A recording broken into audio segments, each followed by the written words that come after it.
I'm sorry. One more from Mr. Flanagan, in case his hearing aid isn't on. So, bear with me for a second, guys. This is, so, welcome to the Marine Advisory Board meeting for Thursday, February 2nd. Terrific meeting last month, lots to digest, etc. Let's have a roll call, please. Chair Whitten? Here. Mr. Washington? Here. Mr. Baycall? Mr. Bunnell? Here. Mr. Colburn? Here.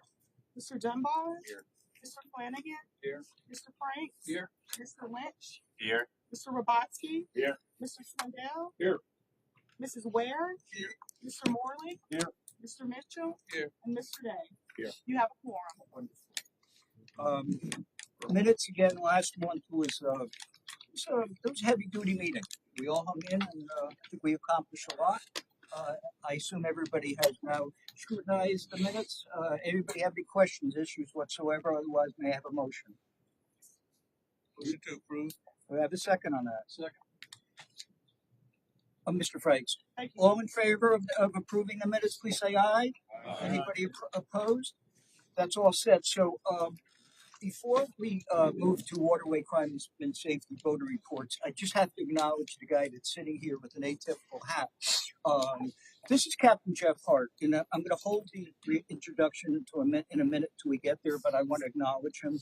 Jeff is has been kind enough to join us, and we're going to get into it in a second. This is an integral part of everything we do on the waterway. So, but I have a quick question, Jeff, that is pressing everybody. What kind of lizard is that?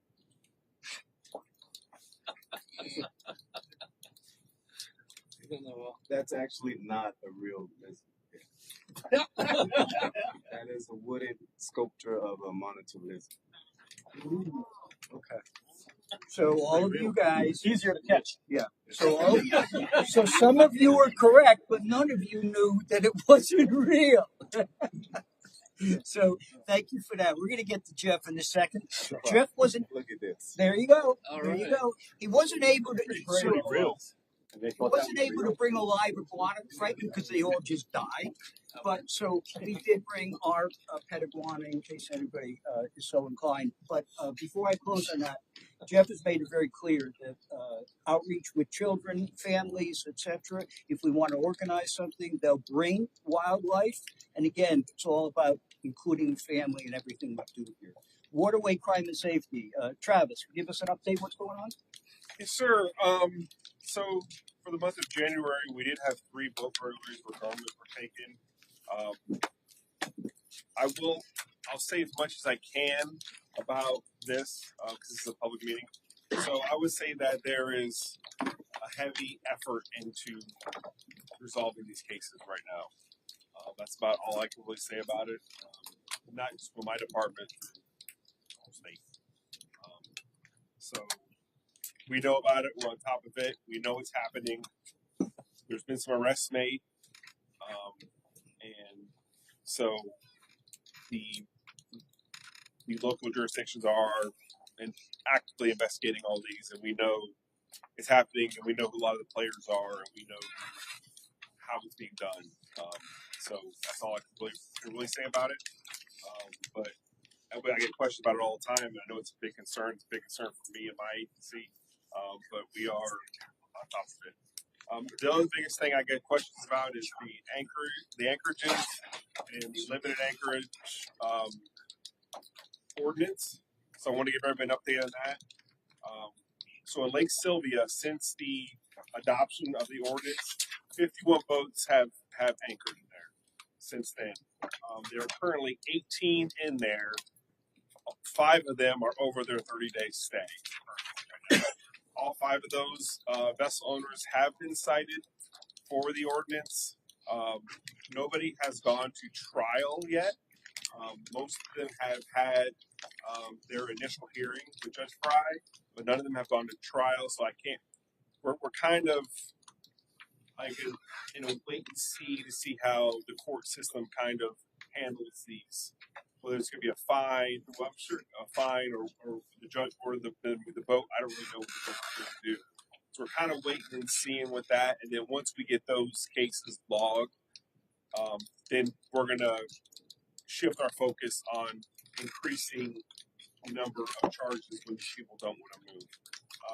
Currently, a few of the boats that aren't running or steering, we were doing at-risk investigations on them. We've done some propulsion tests, and when they haven't met the standards, we are conducting at-risk investigations on them, which if they get enough of those, then they can be treated as a derelict vessel and removed that way. So we are working towards these.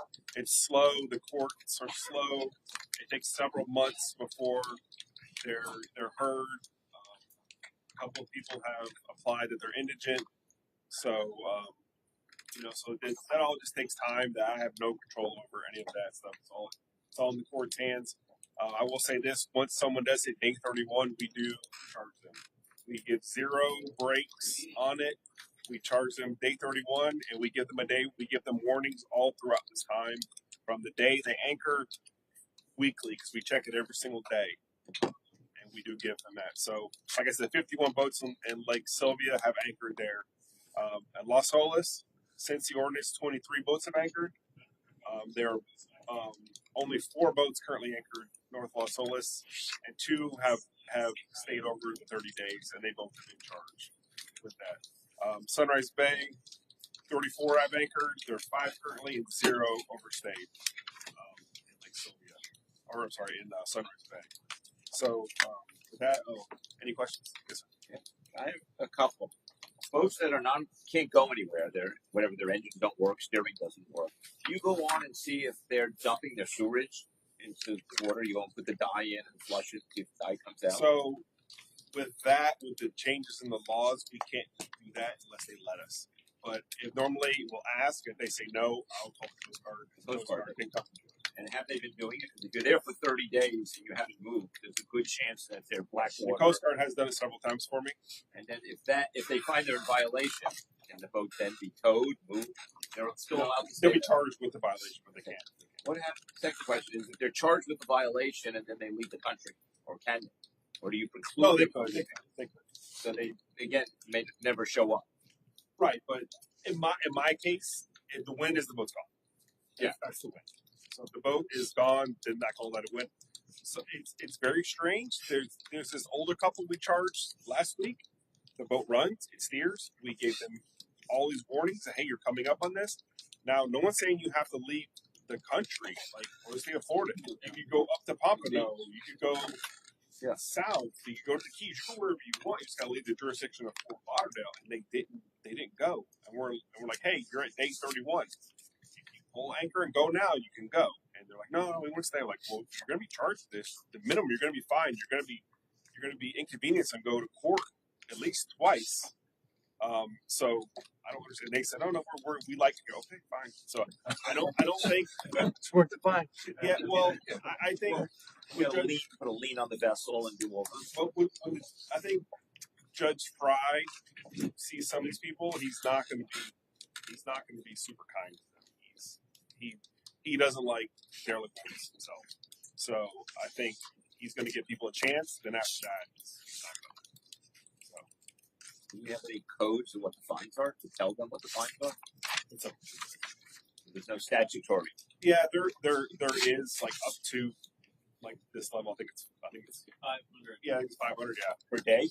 The fine is up to 500, and Bob, correct me if I'm wrong, I think it's up to 60 days. 60 days ago, yeah. But I also wanted to point out that the city has provided Marine Patrol brochures that they can give out to boaters as they arrive at the anchorage, explaining the ordinance, what they need to do to stay in compliance. We've also provided red tags as a final notice, like if you have just a handful of days left, saying X is going to happen if you don't leave by this day. And we're in the process of also ordering signage to be placed in Lake Sylvia and the area just north of Las Olas. That will be posted to let voters know that there's an anchoring restriction in the city of Fort Lauderdale. And then Marine Patrol will likely be contacting them very shortly. But am I right to understand that X is less than what it costs to stay at the mooring wall? Yes, but 60 days in jail is pretty inconvenient. So we're hopeful that that will motivate people to move. Good. Any questions of Sergeant O'Neill? Mr. Easton, are you back there somewhere? Ed Easton, Code Compliance. How's your month? Good, good. How are you guys? Good, thank you. So, can we ask a question? Do you have a vote? Does anybody want to second Mr. Morley? Do we have a vote? We take one of those 5 that are Gerald. They have a dinghy.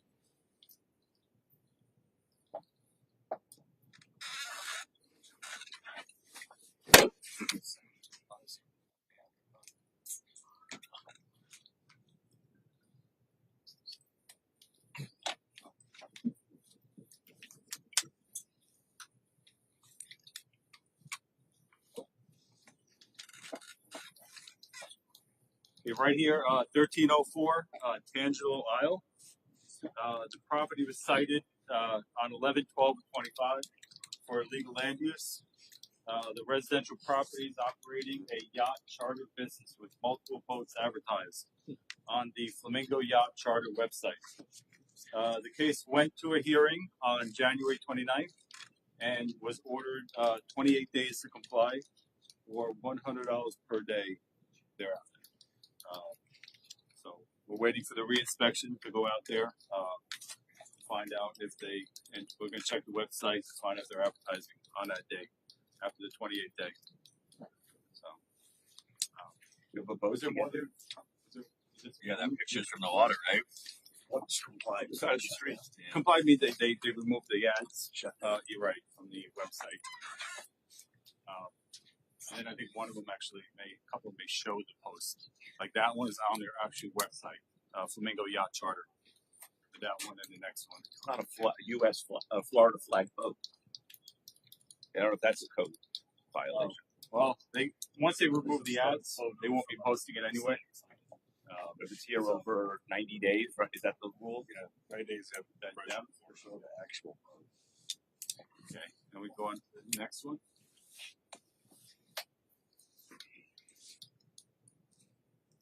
So it's going to be 1550 Argyle Drive.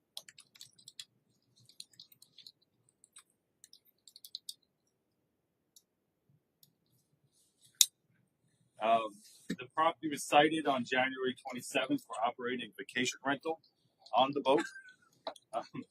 They have to remove all the ads promoting the rental by the next, As a on February 22nd. This is on the north coast, no? Yeah. It's a heck of a ship. It's right by the PD. Yeah. It's actually a recurring violation from 2023. We cited them back then, so it will be going to a magistrate hearing, even if they do comply prior to, the compliance date. Where does that, Sticker where up does to the date. lead come from for that? For a boat like that, how are you aware of it? On the other side. I'm not sure how it actually came in, but it's being handled by our vacation rental inspector. She's the one handling it. Thank you. No problem. And we weren't joking, do you have your boat back? Yes, Okay. yes, we do. Okay. Yes, we go out every week. Thank you very much. Right. Chad Robertson, are you hidden back there somewhere? Yes, sir. Fire Res, how you doing? It's been a slow month for us with the weather. We had 4 fireboat calls. 2 were just kite surfers out there that people thought we should go out, take a look and check on them. 1 was a patient transfer off a cruise ship. It was flowing pretty good. So we joined up with the Coast Guard and they took us out on one of their boats and came on in. But during this time, it's given us time to do a lot of our dive training and going through our fireboats. And they had Broward Days up in Tallahassee last week. Chief Bowling was up there with Chip Lamarco and pushing to get some money for grants for us to get a new fireboat. So a bunch of the team from Fort Lauderdale went up and met with FWC up there as well. And again, pitching for more assets for it, etc. And that's certainly on our list. So thank you very much for that. Let me move on if I can. I want to just touch on a couple things real quickly before we get to Jeff. We had it's not on the agenda, but we had had a line item previously referred to as good and welfare. So I'm going to buzz through a couple things quickly. My son Brett, you've met before, sitting over here. The reason he has a camera, my son's a professional photographer. And, well, I'm not asking for business for him. Right. The fact is, I want to make sure that we capture certain moments. So when Jeff's here, certain things like this going forward, we should have this stuff, and we should send it to the city commission, show them what we're doing, and the graciousness of people like this. So if you see him shooting pictures, you can obviously get a dozen wallet size at a terrific discount. But, so that's why he's here. I passed around a couple things. This just came out today. Waterfront Times, you should have in front of you, was an article talking about South Florida's coral reef, threatened, but there's hope. It talks about what's going on and you know, the contaminants, etc. It's very much in line on what we have been discussing on the North Fork and the river, etc. So we're not the only ones working on this, guys. So again, I'm moving quickly, not to spend a lot of time, but that's something we're going to keep track of. If you would be kind enough to put up slide number 12, I think it is. Yes, 12. So this is kind of a cool thing. I'm going to take a moment to acknowledge one of our own. Let me hold up here.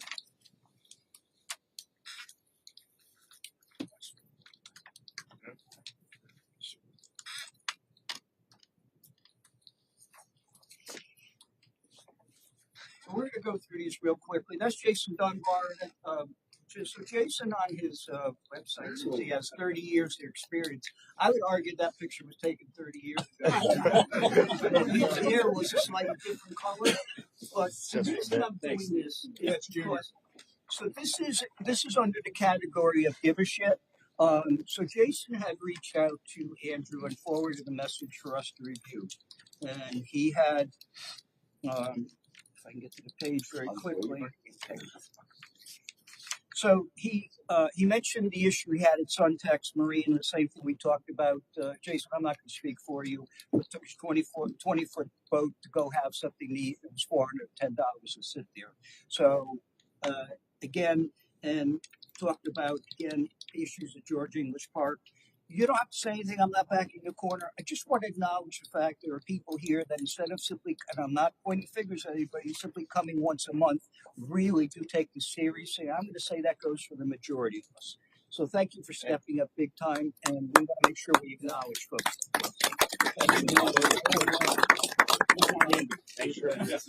Yeah, no M&Ms. You got you get volunteers today. I would like to just ask while you brought the subject up.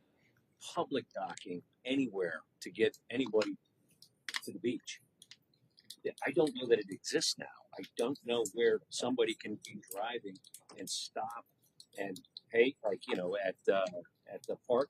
Port State used to have one until the boat destroyed it. That's been a couple of years. Yeah, still fixed it now. It's broken. Yeah. Okay. But my point is, there is no way for anybody to get off their, you know, get rid of trash, let a dog go.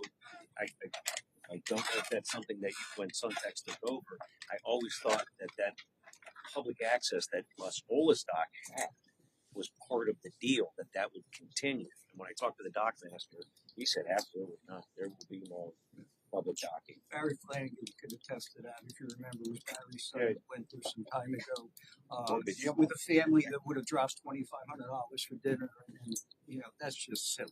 You know, but the fact is that the city screwed up on their contract. It's just simply the way the language is, and it's just the way it's going to be. On our whiteboard that's behind you, and I'll touch base with that quickly. We talk about a place, and this is something that you brought up before. And this is not talking about the people that are sitting in Lake Sylvia. It's you and me and our kids. Where can we tie up our boat to go to the beach? Or maybe go spend some money, etc. It doesn't exist. Nobody gets off a boat without water. I mean, if the community would enjoy it. So we're going to work on it. I'm going to make one statement wherever LaRonda is, because we talked with people last month. We simply said there's no more talking. Well, there is talking, but talking doesn't mean that we're not working at the same time. So while we're working on these projects, coterminously we're talking to city commissioners and we're working on this. So that all goes back to each one of us. We were nominated or put onto this position by a city commissioner. You got an issue with that, talk to your city commissioner. You know, there are some residents here on around Middle River that have a problem, and we've been talking about some issues there. It's like, where is everybody? Raise your goddamn hand. Go to a city commission meeting. Let them know we have issues. What we accomplished with FWC, et cetera, the ICW, one of the reasons it's happened is every single neighbor we went to, when we broached the subject, it's like, this has been a problem forever. You gotta raise your hand and let folks know. Thank you for doing that. So we'll continue on. Steve, why don't you contact the commissioner and see if he could do something about it, altering or identifying. So Barry makes an interesting point. So I believe that's in Steve Glassman's district. So Steve might be able to have a little juice and twist some arms, etc. Can we invite him here? Huh? Can we invite him here? Yeah, sure we can. And Steve's been here a number of times, and he actually was at a HOA meeting, I think last night, etc. So he's trying, but we have to bring this to attention. So, but again, individually, whether it's Pam Beasley Pitton, John Herbst, etc., let your people know. Send them a quick message, send them an email. This is a problem, So, enough said. Quick follow-up. Neighbor night next week. Mark, that's Wednesday?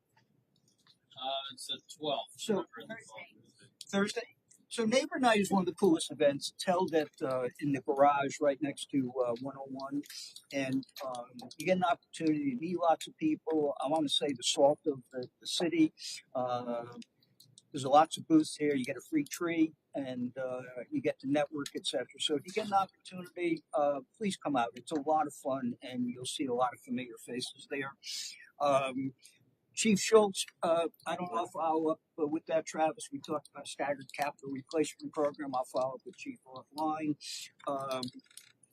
One of the things we've been looking at is a media campaign to continue to focus positive attention to the city, working with Raquel Williams on that. One of the things, I got a text this morning from, it was really odd. If you remember the woman, Kate McConville, who was the harbor master in Block Island, she sent me a text this morning, and she had gone to a forum in Daytona Beach. And she's, in her most polite way, said, Florida is so backwards when it comes to pump out boats. It's hard to believe that a place where you can boat 12 months a year. So I had reached out to her and talked to her about the possibility of helping us structure income-generating mooring fields. I don't know if it's something we can sell, but we're going to propose a mooring field in Lake Sylvia and north of Las Olas, where the mooring is there. They should be numbered, and if they become an income-generating, whether it's $40 a night to get free pump-out boat. We're going to talk to Bill Walker about using the water taxi to bring people back and forth, as we just heard very poignantly. If you come ashore with your wallet, you're spending money here. So we want to welcome people with this. So it's a big picture, and I'm going to read the chair for comments on that. Next month, we have an interesting guest. Paulie Day is CEO of West Marine. I had reached out to Paulie Day. We have their flagship store, and we don't use that as anymore. I'm not even saying yachting. We are the boating capital of the world. It's for everybody. So Paulie Day is going to come, and she's going to assist us with the initiative. The initiative will be that we're going to get 5-gallon buckets from West Marine, and we're going to get 8 or 10 foot cheap nets, and we're going to brand it all. So, and it'll be delivered by, I was corrected, there are no Boy Scouts any longer. It's called Scouting, which is boys and girls. And I've reached out to the head of the Scouting district here, and the kids in Scouting will deliver the buckets to people. They'll maintain them, etc. We're going to really shake up stuff with this. So, I'm going to bring it to your attention next month, and Paulie Day is gracious enough to join us. We have a new agenda item that we're going to be posting next month. We're going to deviate real quickly and toss this over to Barry. Would you please put up slide number 9, please? You okay, John? So this is a well, first of all, it's a group of big eaters, it goes without saying. So you probably recognize some of the faces. There's an old Flanagan on one side, there's a young Flanagan on another side. There's Courtney Day back there, and some faces you may not know, but this is a group of captains. This is a small segment of them, and I'll talk to Barry to get together regularly. What we realized when this was shared, etc., and is that these guys, again, operate on the waterways. They are integral to everything that goes on the yards. Every dime that goes in, that they spend trickles down to residents in our community. So we're going to create an agenda item where we're going to invite them to speak. It could be a captain. It could be, we're also reached out to the Bahamian ministry to come talk to us and figure out if they can reduce the fees to go to the Bahamas, because nobody's going to the Bahamas. They're so damn expensive. So in case any of you others who travel in that world didn't know, everybody went to St. Bart's this year. So nobody's going to the Bahamas. So we're going to involve these guys again as an integral part of this group and kick that off. You want to talk a little bit about this group? We should also consider the holy for us, Very much. This picture started out just as, you know, a couple guys getting together for lunch, and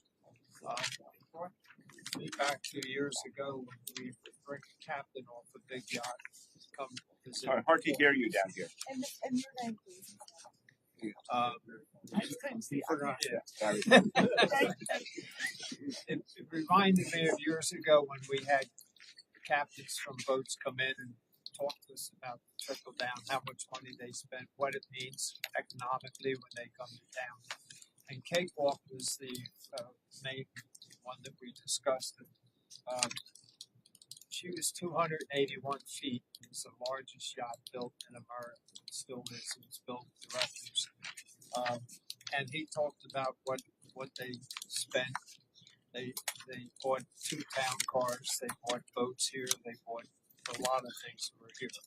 So sitting around the other day at this, and I started to talk to the gentleman on the left first, or on our right, looking at him. He's captain of a 164 Westport.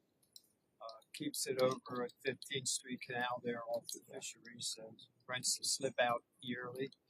And the 164, there happen to be 6 of them in town right now as we speak. 3 of them are up at LMC for service.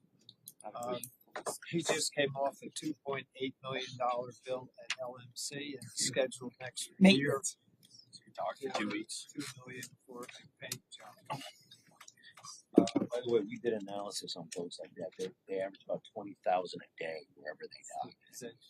That's a wheelbarrow full of money to sprinkle into a community. The 2 Westports, the 2 112 Westports, combined about 600,000 last year. And this money goes to the, you know, upkeep and whatever. When they go into the yards are a lot different today than they used to be. They're full of subcontractors. And the painters and the carpenter people that used to be in the yard are pretty much gone.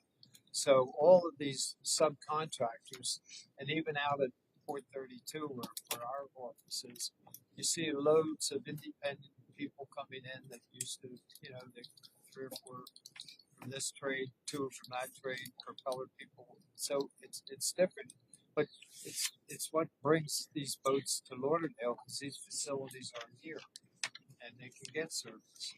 I did a little digging, and we talked about, well, who were some of these boats? Briefly go through them.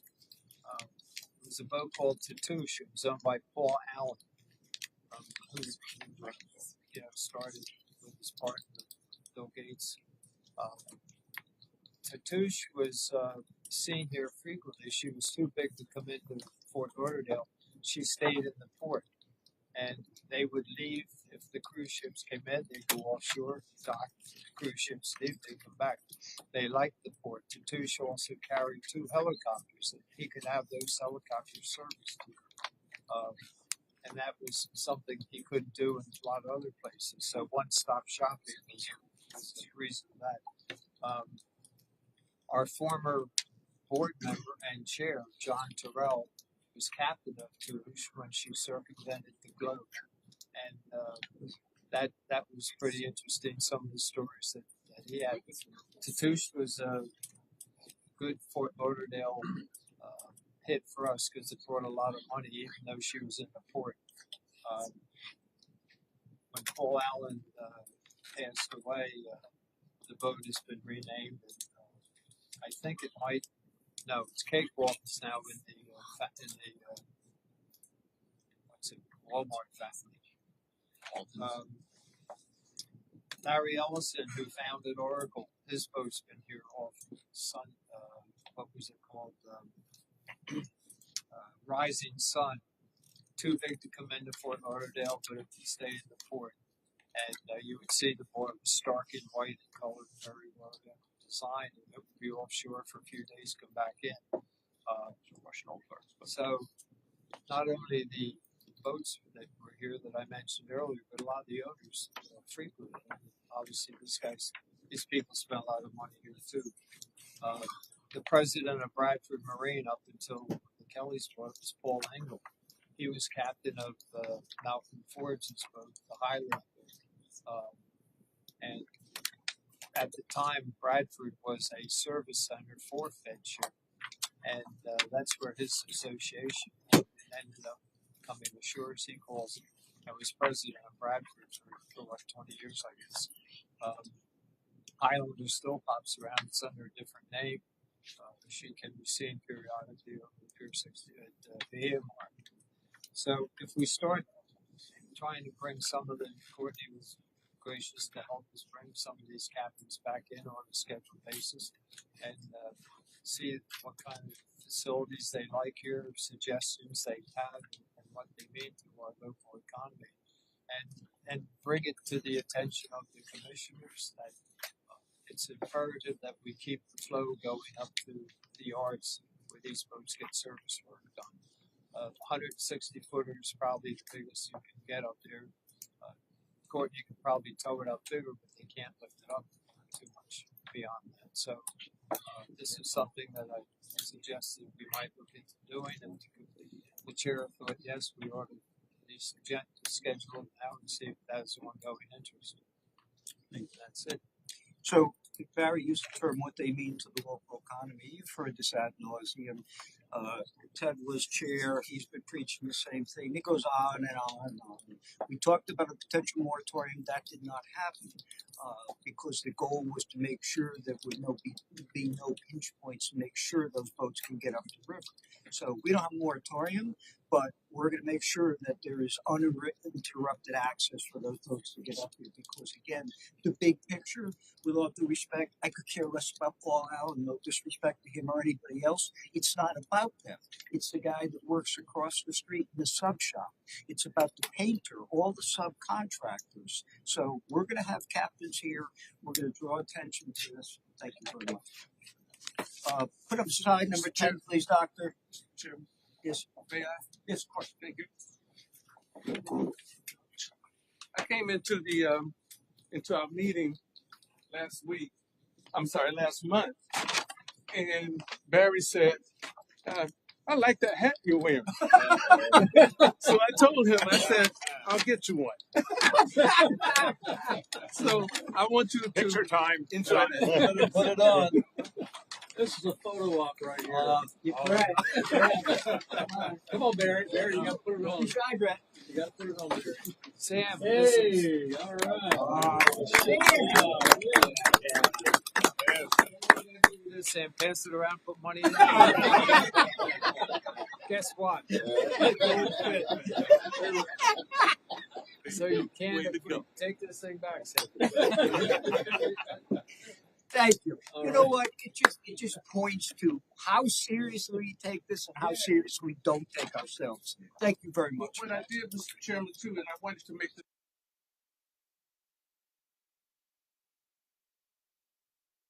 code enforcement, and I served on Board of Adjustment.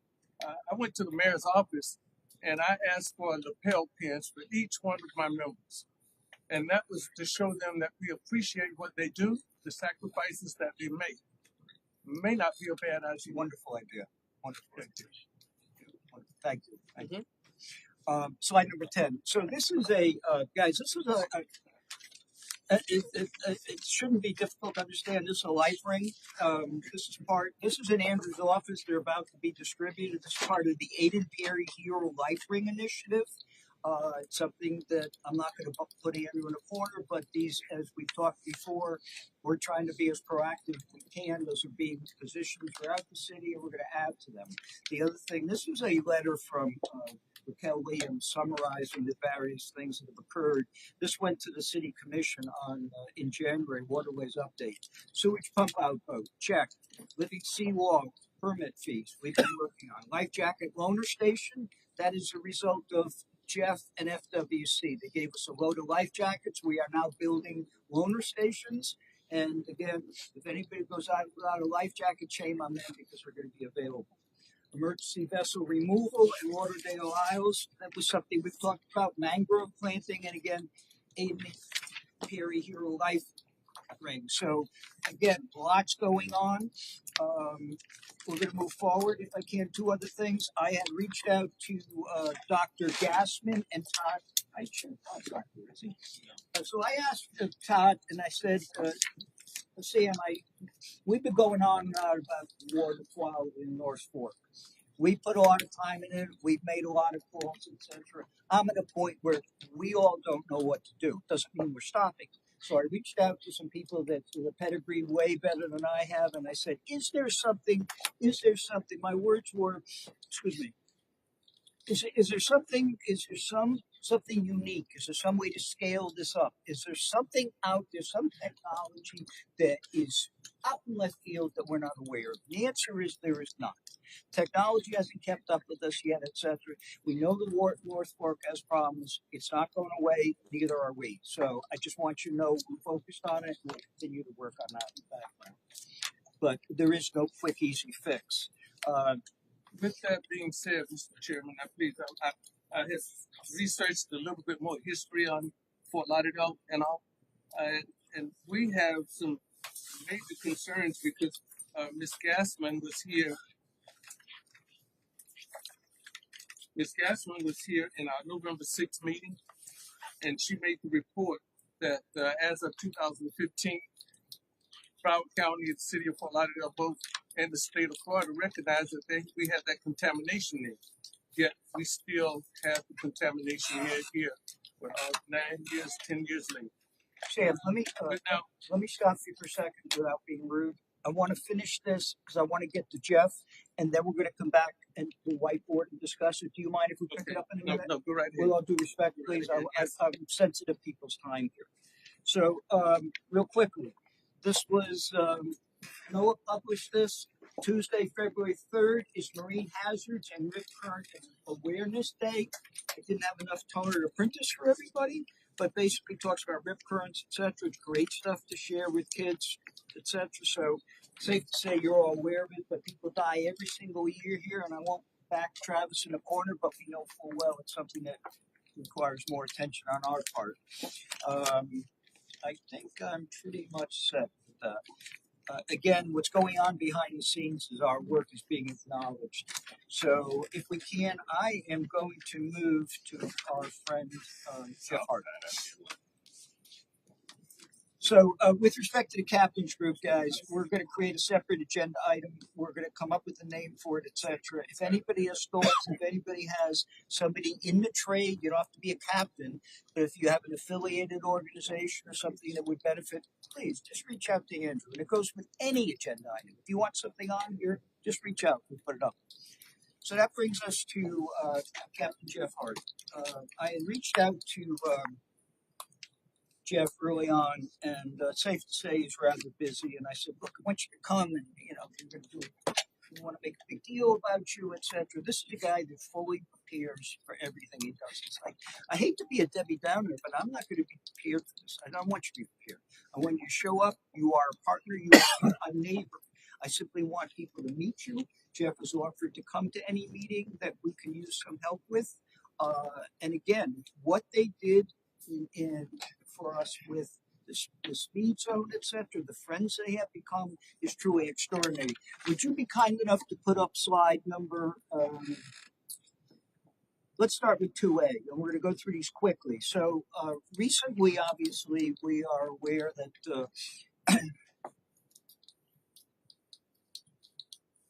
2A, sorry, no problem.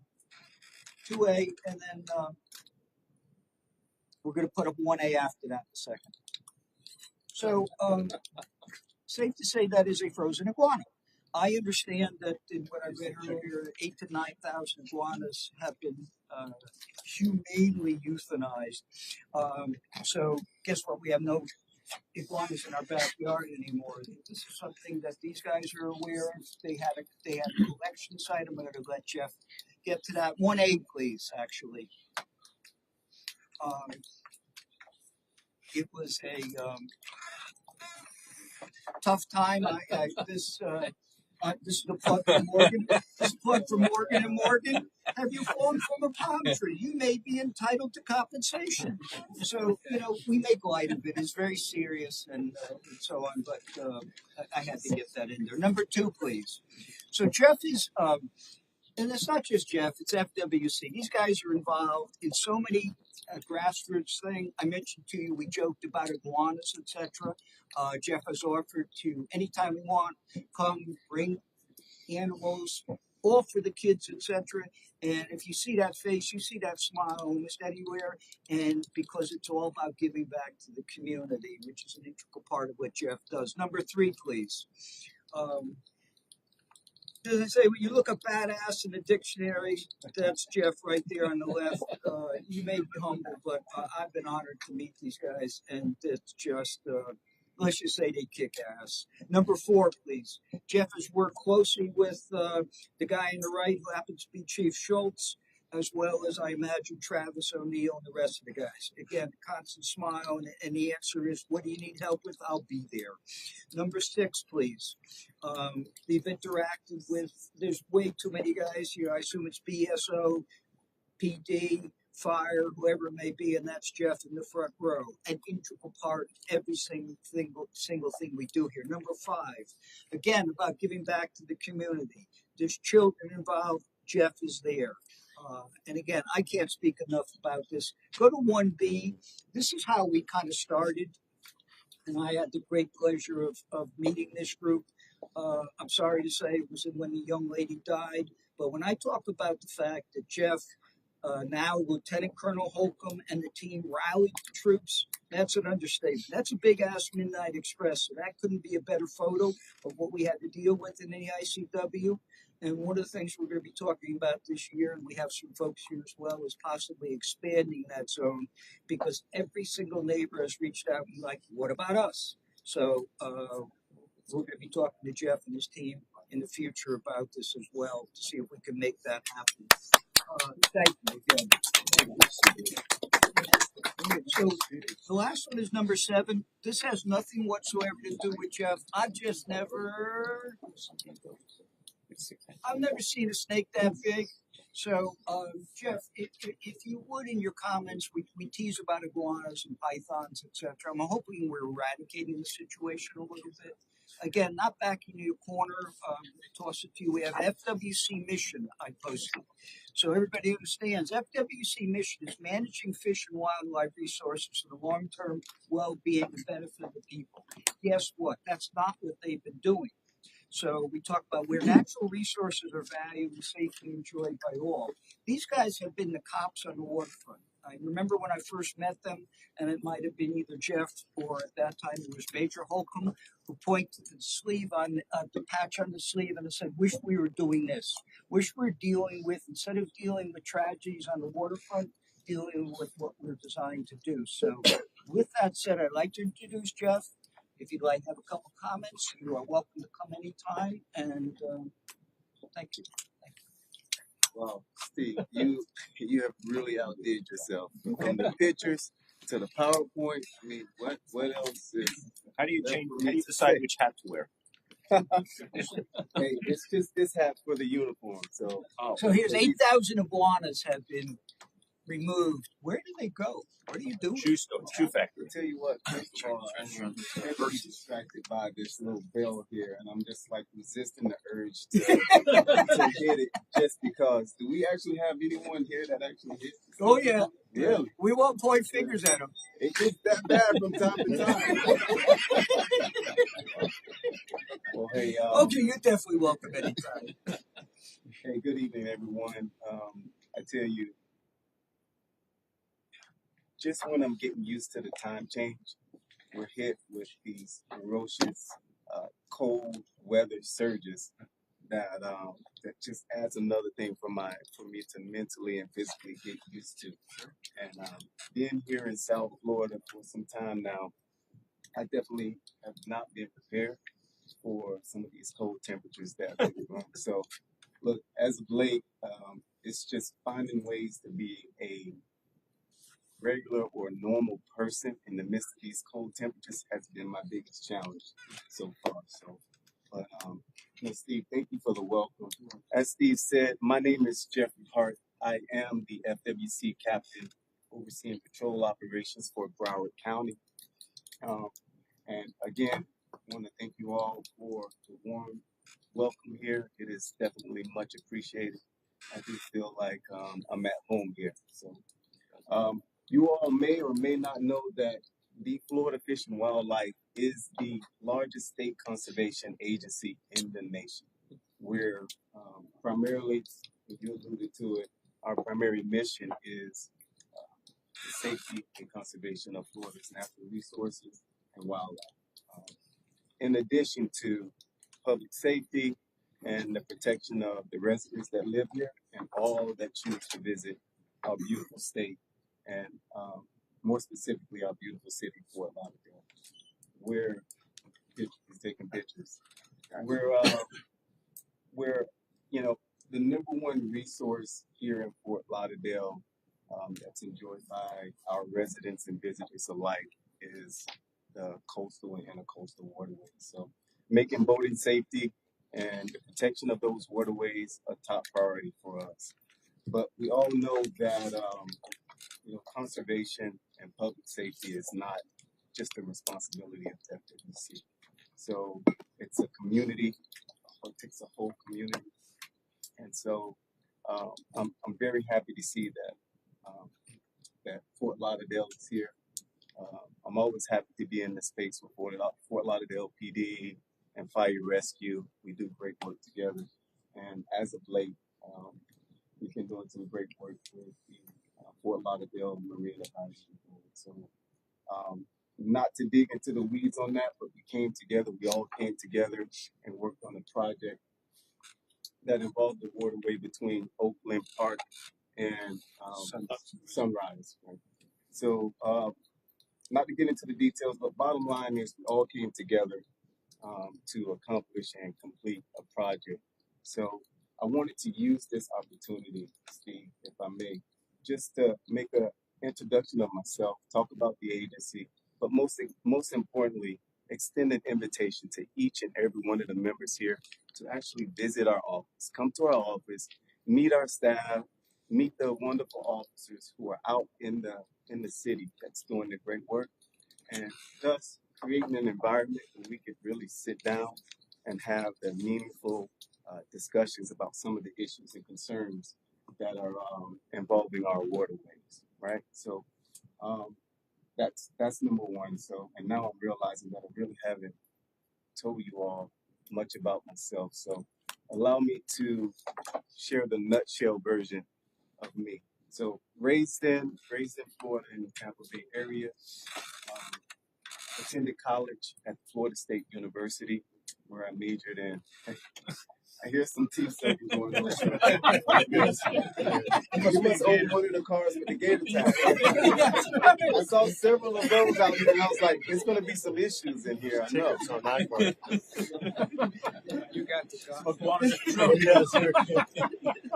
But majored in criminology. Began my career in law enforcement in Jacksonville with the Jacksonville Sheriff's Office, where I took an early retirement to go back to school to become a chiropractor. And shortly after graduating from chiropractic college, I realized that Palmer College in Daytona, Fort Orange, the real one, yes. So shortly after graduating from chiropractic school, I realized that law enforcement wasn't done with me, and I wanted back into law enforcement. So I was lucky enough to get hired by the Florida Fish and Wildlife Conservation Commission, where I started my career off and as an officer in Miami-Dade, worked my way up, promoted through the ranks to where now I serve as the captain of Lauderdale County. So that's just me in a very small nutshell. I am going to remain here until the end to converse and meet some of the members, talk, do some sidebar conversations with some of the members here. And once again, hey, thanks for the warm welcome and the hospitality. And I look forward to working with each of you, especially for the purpose of keeping our waterways safe. Thank you. So Jeff had mentioned the same thing the other day. He's willing to stay. We don't have a terrific workload here. One second. You're welcome to stay. If you get bored, you leave, and we'll follow up with you. But it's not the last time you're going to see them. See Jeff as well as the team. He was referring to. So I've been over there. It's right behind Port Everglades main building there, and I had the opportunity of meeting the team all the way out on the water, and it's an understatement to say how much they care about the support as well as of their leaders. And so I just recall talking about the passion of the firefighters, the police department in the city, the desire to be part of the team. I've never seen, what's the word I'm looking for, Chad? Brotherhood? Well, brotherhood, whatever it may be. You know, we talk about the fact that maybe the relationship is not as strong. I've never seen the family, the strength of relationship that I've seen it at the fire department. I've seen it at PD, and I've sure as hell seen it at FWC. So these are guys who just don't show up, go punch out at 9 to 5. These guys who live, work with the same guys, etc. So this is a real legit group, guys. So kudos to all of our people in law enforcement because you're doing a hell of a job. So I'm going to move forward. Jeff, you're welcome to stay. Safe to say. Yes, please. Go ahead. Can you possibly explain to the people who don't know where is it government, state, county, and city when it comes to LE as far as on the water, and who answers to who's responsible? So you get different stories from different people. Well, this boils down to really the jurisdiction, right? So Travis can speak more about his Fort Lauderdale jurisdiction and his restriction, but as far as the state, Well, we can go state, anywhere. right? Yeah, we can go anywhere. I'm not saying where you can go. It doesn't matter. An incident happens on the ICW. Is that is Travis the primary person? Is Broward County the primary person, or you, or is it the Coast Guard? Just think of us as a helper to all. So we can come in and help Travis out with no problem. Get him another boat. We can help the county out with no problem. So anywhere there's water, hunting, fishing, you'll find FWC throughout the whole state. The state is Right. our jurisdiction. I recognize the jurisdiction. Okay. Side, but when it comes to the rudder hitting the water, let's say, or the propeller, who does what? I mean, don't you guys? You don't want to do the same stuff. That would be redundancy. Well, why not? Depends. Why not? A lot of times redundancy is what we need to keep our waterways safe. Well, it's a force multiplier because Exactly. you know we only have 3 boats in the water at a time so when FWC's out there or our sheriff's office out there, it's just a force multiplier. So I've seen days where everybody is sitting in the inlet to stop people from fishing, or at least count the fish on board. And on one time, I got stopped by the Coast Guard, which I was the lieutenant commander of, which was kind of funny. Broward Sheriff's Office and FWC on the same ride in. But they could have seen me with each person. It's interesting. It seemed a lot of paperwork for no reason. I'm definitely not going. everyone. It's the hair. Can we take a vote on that? One guy didn't believe me. I had 30 life jackets. So listen, Jeff said that he's going to stay. Again, if you get bored, you leave. We know how to reach Jeff. I'll give you his email address. I will absolutely not give you his cell phone, but I'll give you his email. I'm really just kidding. Available. If we have questions, we'll follow up. We're going to continue building a relationship, etc. With that said, go ahead, please. And I'm very serious when I say the invitation is open. So just reach out to me through email, and I'll set some up. Come visit, sit, talk. I'd love to introduce you guys to my leadership staff they are the ones that get things done. You talk about the rubber meeting the road, or the hole meeting the water. Those are the guys that get things done in the area for me. I just come to events like this, shake hands, and kiss babies. So I would love for you all to sit down and talk with them and work whatever issues that we're having, because it's not just a Fort Lauderdale issue or this body's issue. It's everyone's issue when it comes to that. So please take me up on that, and I seriously look forward to working with you all. That is something we talked about, was having a FWC day or night, etc. The more I think about it, I think it makes sense to have FWC, PD, fire, etc. Kind of, interact with the group and so on. So we'll continue working with this. The problem I have always with this is that it's always the same thing. With due respect to our commissioners, out of sight is out of mind.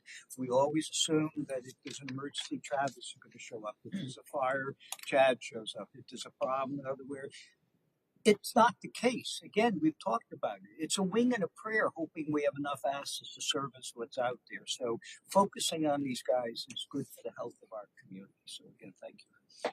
So Jeff will be here, was reachable, etc. That brings us to a motion, agenda item number 6, which is a motion to reconsider 1409 Southwest 17th Street. I'm going to turn this over to Mr. Dunkel, and he can explain what we're doing and how we're doing it. Yeah, when this was, excuse me, when this was heard by the board, the recommendation was for denial on the 15 to zip vote, or zip the 15. Went back and looked at it. You've got two things. You've got one that's 36.5 feet. You've got another one that's 56.5. The one that's 36.5, and remember, we're here on a motion, with regard to a waiver of limitations. The 25% mark would be 35.2, so it's just barely over that. And it seemed to meet the metrics for something that the board would ordinarily approve. I'm just talking about the easternmost one. I thought that it would be best that we might want to send it back to the commission with a recommendation for approval on the eastern one. As to the western one, that exceeded 30% of the width of the waterway. One option is to deny. Another option is to grant it, subject to it being limited to 36.5. Third one would be grant a recommendation for granting it or approval, subject to a limitation of 42 feet, which is about the 30% mark.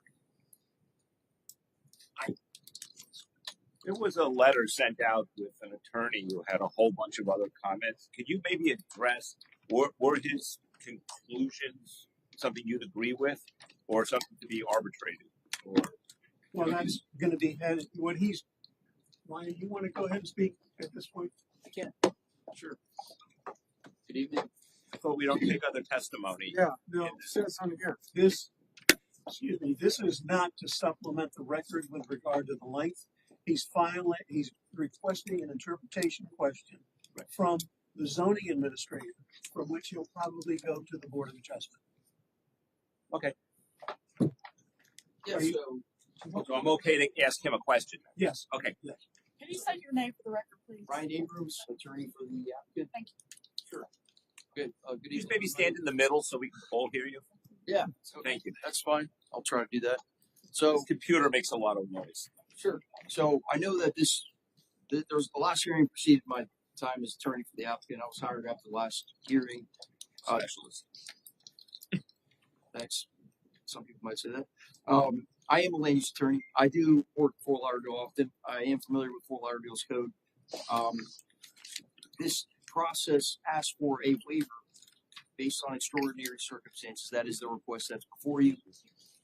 That does limit it to 30% of the waterway. The problem is, how do you define waterway?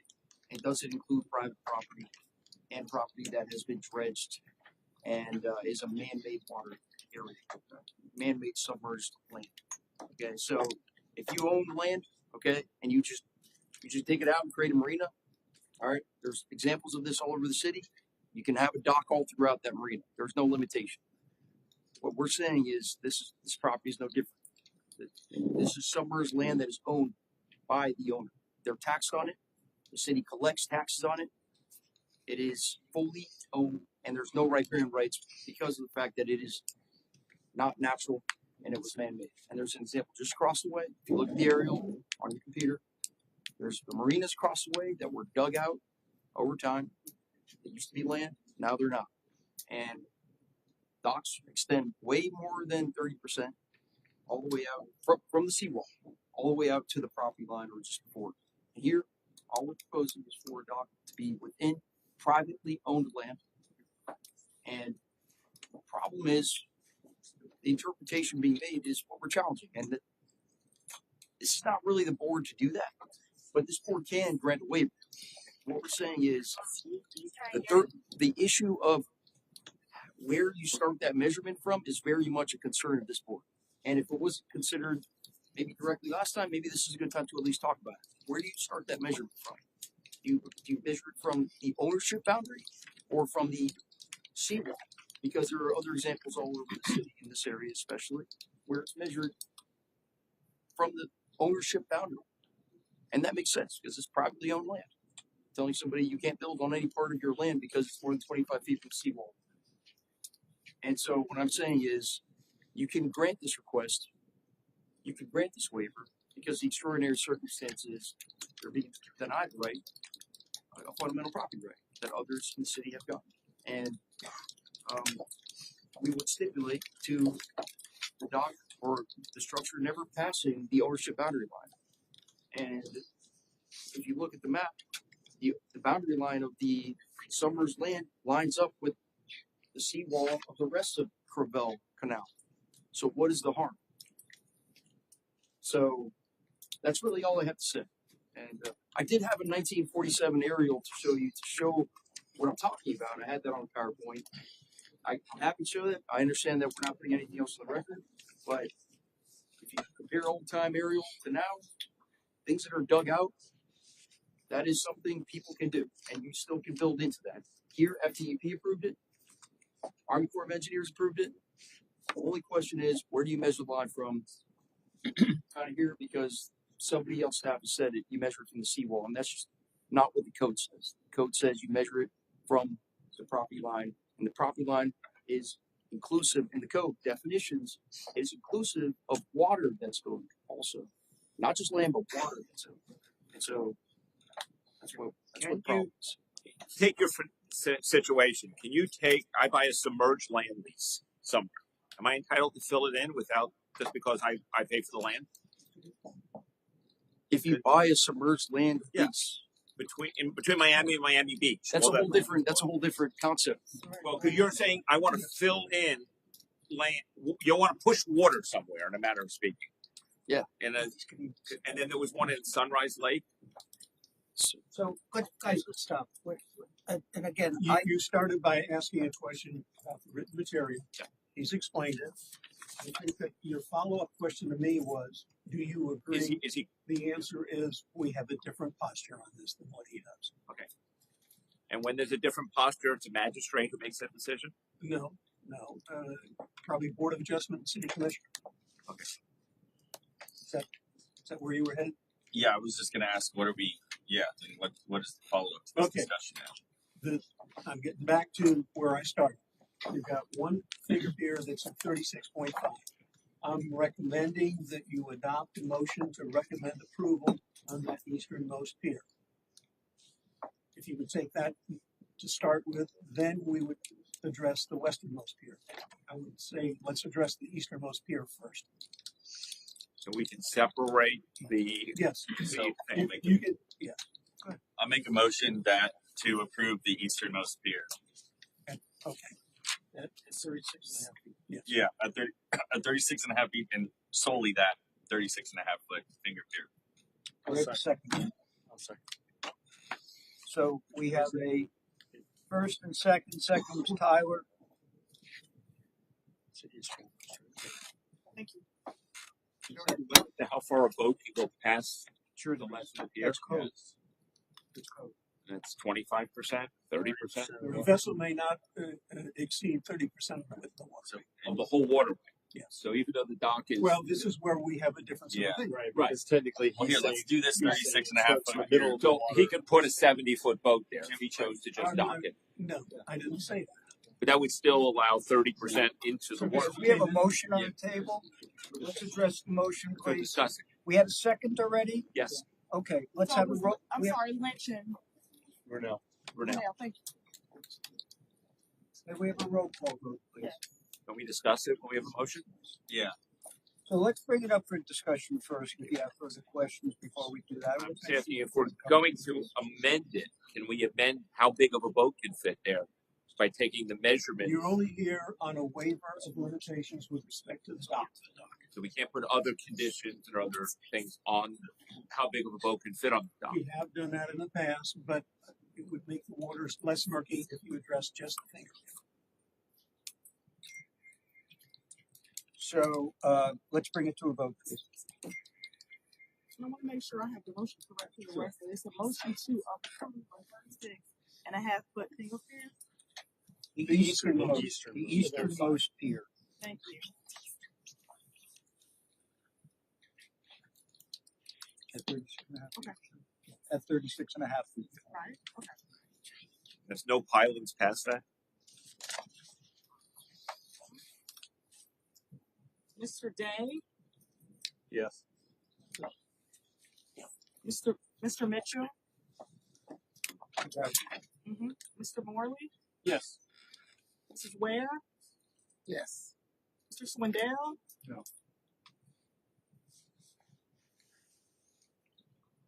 Mr. Robotsky. No. Mr. Lynch, Yes. Mr. Franks, Yes. Mr. Flanagan, Mr. Dunbar, Yes. Mr. Colburn, Yes. Mr. Brunel, Yes. Mr. Washington, Yes. Chair Witt. Yes, thank you. Motion passes. So this is the second part of this now, and the second part, Second part, we're addressing the westernmost pier, which was at, hold on one second. 56.5 feet, which exceeds the 30% limit.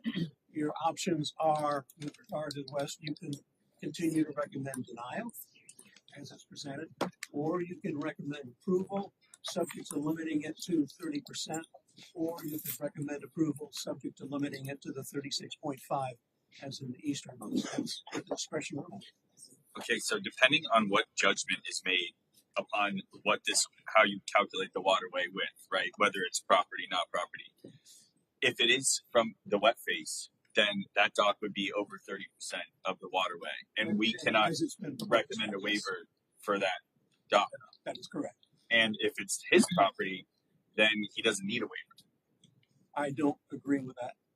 If This is they something rule that- in his favor, At then the end of the day, this is something that's probably going to end up in circuit court. yes. So I'm saying if that is the case and they rule in his favor, then he doesn't need a waiver. That So what is the purpose of us voting either direction? Because it's essentially out of our hands. He either doesn't need a waiver or it's too big. because it gets presented to the city commission with a recommendation. That's what this board is here to do. Make a recommendation for approval or denial when it goes to the city commission. Okay. I think what he's trying to get at is that nothing has changed in the last concept, that if we use what the city, which is what we have to go by, right? We can't just make up stuff. We have to go by your expertise, your explanation of the way we measure. This puts this out of our hand where we can't recommend it because it goes against what we follow. Well, you could recommend it subject to one of those limitations. Right, the limitations. Yeah. Right. Or you can just continue to deny. Recommend 36 and a denial half feet is 29.6%, basically. I'm sorry? 36 and a half feet is like 29 and change percent of the waterway. I think It's just barely over 25%. Yeah. Did you say 26? Yeah, I think I calculated 1.3 feet. Oh, No, you're saying 1.3 you're feet saying over 30. yeah, that's what I calculated. You're saying 36, Yeah, which is the same as the eastern dock. Basically, our limitation would be the same as the eastern dock, or go and get it. which is like Go and less get than a. 2 feet over the 25%. Okay. I'll make a motion that we approve subject to limiting the size of the dock to under 30% of the waterway. From judged as wet face to wet face. Actually, it's property line. It's got That's what I meant. property lines. Sorry, can you please? Because I can't hear what your voice. So we got to talk louder. Let's clarify. What is the motion in front of us? Okay, please? the motion is to approve subject to limiting the size of the dock to 36.5 feet as well. Actually, you said Percent. less than 30%. Oh, sorry. Okay. Which I Limiting think the size of the dock to Less than 30% of the waterway. 42.27. Okay, so 42.27 feet And originally it was 59, right? 30% of the waterway. or 42.27% or 42.27 feet. This is the westernmost pier Yes. that we're talking about. Yes. Let's make sure she's got it. I don't like Yeah, 30%. It's gonna. So we have a motion on the table, guys. Brett, let's take a second if you have something germane there. Yeah, I remember reading the other thing where it talked about the owner had a 90+ foot vessel he wanted to park there. Not there. There's no way. Wasn't that in our minutes? It No, was 70 feet. Our minutes said 90 something, didn't it? Now it's not that wide. You're not putting a 90 foot.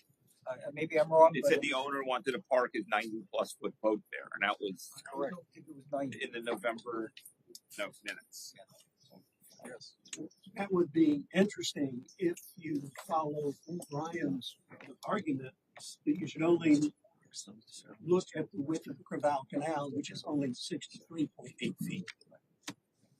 You're saying that's what was in the minutes for the November meeting that we approved.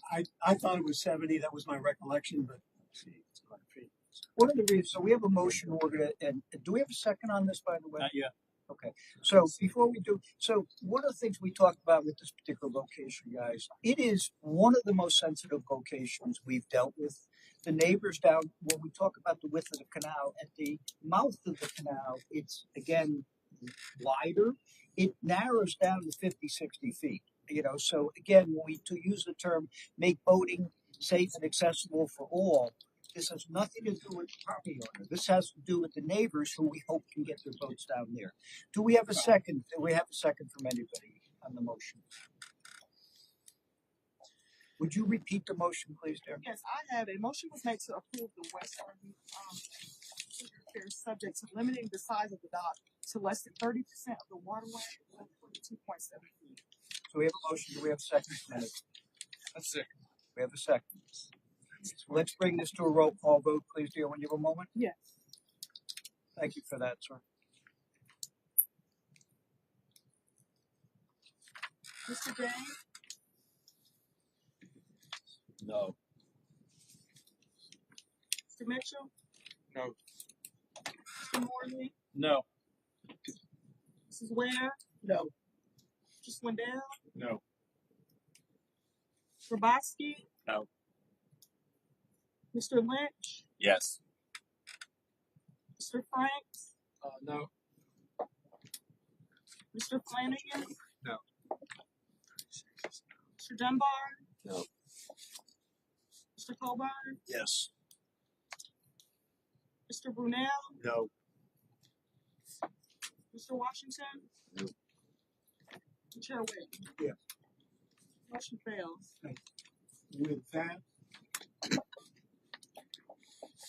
I think it would be appropriate to recommend denial. That's it, which is what was done the first time. Because remember, we've adopted a motion for reconsideration, so we've got to take some action as a result of the motion for reconsideration. Reconsideration with no change? Yes. So I would stay with the denial as was done the first time. Can you elaborate on why? Because of the way the vote went down, On the second. On the second. on the westernmost one, yeah. Could we redo the second one and see if, to keep it exactly the same as the eastern one, 36 feet? That's Because yeah, I think those are the two that as options. we're teetering on 30%, I think that's might be what people have an issue with. Like that, if we're on right at that 30% line, I think that's not what we were at. We're 25 on the other, correct? Mr. Morley for a second. Chair, thank you, sir. If I may, I brought the initial motion for reconsideration to the table with Mr. Duncan's help. And part of that was the idea that, one of our goals here is to make sure that our rights to the waterway are protected and everyone has access to it. And I understand, Mr. Adams, your client's application point about he has rights, but so does the rest of the neighborhood. The neighbors all have rights as well. And I think the applicant's rights end where the neighbor's rights begin. And I think that's the point that we're kind of teetering on here is fair and equal access. If you look at that canal, 70 to 90 foot boats can be a big boat in that canal. That's going to create future problems anyway. So, the initial denial was because the applicant was unwilling to take smaller docks or smaller. That's correct. We gave him the option. Yeah, and he refused. That was why it was not right denied. So I had hoped through those discussions and through discussions with the HOAs over there between the applicant and them that they would reach some common ground. We're big on common ground lately, right? I don't know if that's happened or not because we don't have any input from anybody, but I would hope that it has. But if it hasn't, No, you never approached us. yeah. So pushing the 30%, I think, would inhibit. I think, Kyle was right. I think it would inhibit access to the rest of the canal. And we have to, look at that as a question. So the question is, do we want to do something at 36 and a half? Here's the other thing about that. If we're recommending the easternmost be a certain thing, and now we're going further on the western, why? Right. Why not have both of them the same? If we're going to recommend to have that one at 42 and a half and have it right at the 30, why can't he have the easternmost on that way, that lake too? I mean, I think that, and again, I say, if we're recommending the eastern one at 36, which is at that number, why the western one can't be 36? Because they're the same dock. There's no real difference in the structure of them and where they're at. But I do. Doesn't the land bow in on the west side? I mean, a tiny bit, but we're talking. I mean, when you get out to that 30% rule, then yeah. I mean, I think that starts affecting it, especially when you can push another boat. And depending on where they come with their concept of where their land is, they could go out further. I mean, the bottom line is, I look at it as we can't consider it outside of what Bob tells us what the city views as what we are. Right. If he came here and he proved Bob wrong, then that's a different thing. We can say, oh, we go further, but we can't look at that because we'd be going against what our city tells us we have to look at. That's my view on it. So yeah, I've got photographs of that area back and stuff. If I would like to see them, I can put them up there. But just from looking at this and having been back there, you can't put really anything more than about a 50-foot boat in there. Otherwise, it's anything more than 50 feet long. It's going to clog up that channel. It's going to be difficult. I was in a 35-foot boat back there. So this is my professional opinion. Mr. Morley, you got something else? I think in the interest of compromise, I put forward a motion to approve the dock at 36 and a half feet westernmost. So 36.6 feet westernmost pier. 36.5. 36 and a half feet. So, Mr. Morley, in the spirit of doing what's best, we think, for our neighbors, has proposed a motion to approve the westernmost pier at 36 and a half feet. Is there a second on this? I'll second that. Second is Tyler. Let's try a roll call vote on this one. Thank you. So both are going to be the same size. Right. Should we stipulate that they have to be the same size? It's in the record. That's in the record. Yeah, 36 and a half feet. So we approve the easternmost at 36 and a half. Wisely, we are now looking at approving the westernmost at 36 and a half. Is this a reconsideration of the series failed? No. It's a new motion. 30%. Yeah. 30% of the waterway is less. Ready for the Yes, vote? ma'am. Mr. Day, Approved. Mr. Mitchell, Yes. Mr. Morley, Yes. Mrs. Ware, Yes. Mr. Swindell, No. Mr. Roboski, Yes. Mr. Lynch, Yes. Mr. Frank, Yes. Mr. Flanagan, Yes. Mr. Dunbar, Mr. Colburn, Yes. Mr. Brunel, Yes. Mr. Washington, Yes. Chair Witt. Yes. Motion passed. Outstanding job, guys. Thank you all very much. That was hard work and None of this, anybody thinks we rubber stamp this stuff. If you're listening, commissioners, we do not rubber stamp this. Do we have to now value the motion to reconsider? Or no, that's all right. No, okay, We've never mind. already Never mind. disposed of this. Shut up. Yep. Sorry. Thank you. Thank you. So I make a motion, we move on to the next agenda item. So, thank you very much. So we have Marco sitting here quietly, but I'm not gonna let him come up here because, go ahead. So we have the whiteboard and we're gonna include Marco in that discussion, but he's gonna make a quick announcement with respect to the living seawall permit fee assistance program, and then we'll drag him into the conversation. You got it, Mr. Right. All right. Good evening, everyone. I am here because I presented this to the commission about a month ago with the directive that I would come and present this to the Marine Advisory Board, as well as the Sustainability Advisory Board, to seek any feedback or input on the Living Seawall Permit Fee Assistance Program that we're creating. So I'm sure that almost everyone in this room has a pretty decent understanding of what a living seawall is, but if you don't, that is an example of one there and in the picture. Living seawalls are shoreline protection structures that mimic natural habitats and offer sustainable and environmentally conscious approach to coastal management. They basically provide more habitat for different vegetation and fish and crustaceans and everything to attach to the wall, and can assist in water quality improvement as well as aesthetic value for communities. So the proposed initiative is to establish an assistance program that will pay for the base permit fees when you're installing a qualifying living seawall versus a standard concrete seawall. So the plan would be to create a dedicated fund. Currently, it's at $50,000 to support the program. That would be on a first come, first served basis. As people apply, the funding would be coming out of that $50,000 until it's out. With the idea that if it's a very successful program, that we can increase the funding for the program and continue it, as well as include it in future years' budgets and moving forward. How much does it cost per yard or per foot?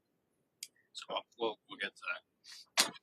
There'll also be an expedited permitting process, so that'll help with costs of the contractor and the property owner getting the seawall installed in a more timely manner. Some regional examples of cities. So the base permit fees for the city of Fort Lauderdale are 1.75% of the job cost value. So that being said, if it's a $100,000 project, $1,750 would be the base permit fee. There's a bunch of other fees that come along with that. Due to different regulations in the Florida Building Code and state statute, the only permit fee we're allowed to cover would be the base permit fee. In the city of Fort Lauderdale, from January 2024 to October 2025, 106 seawalls were replaced. Only one was a living seawall. So there's more in the plans currently without this program that are coming online.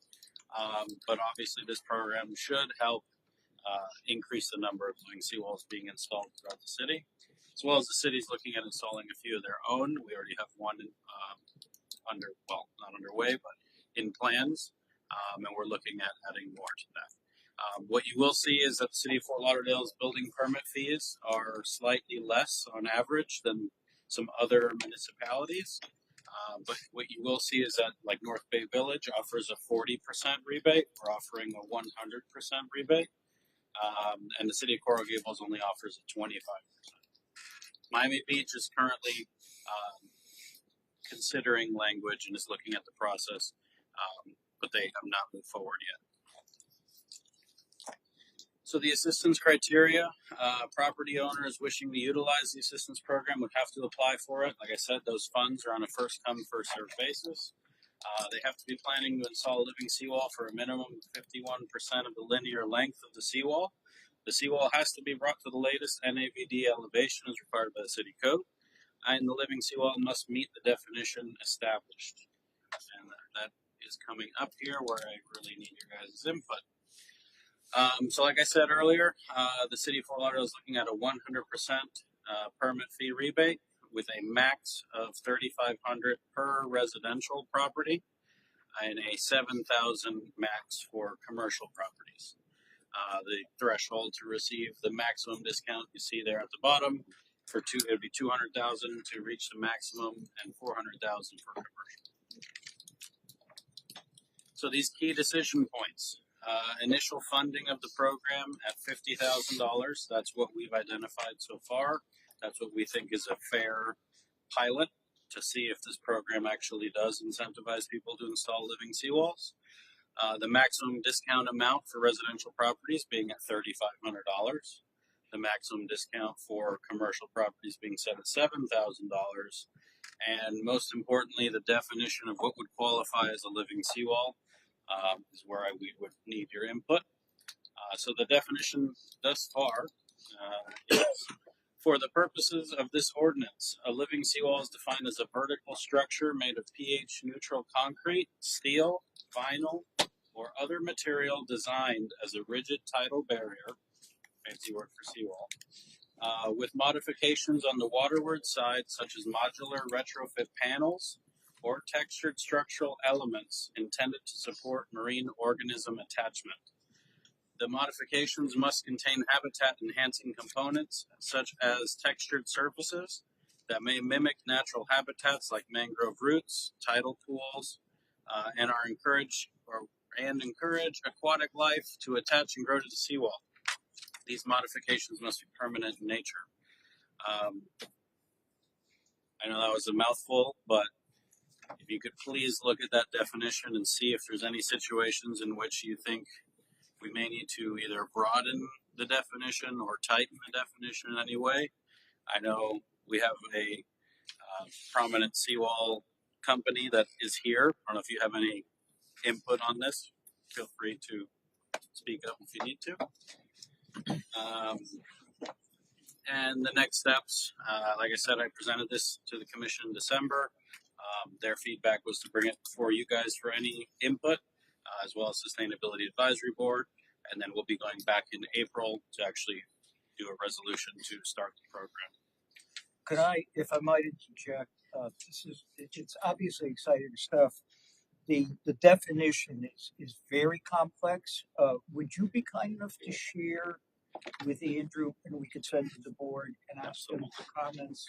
Nobody can shoot from the hip like that. So I'd ask you all to take a hard look at this and be gracious enough to get back to Andrew with comments if you really want to change anything. That would be very helpful.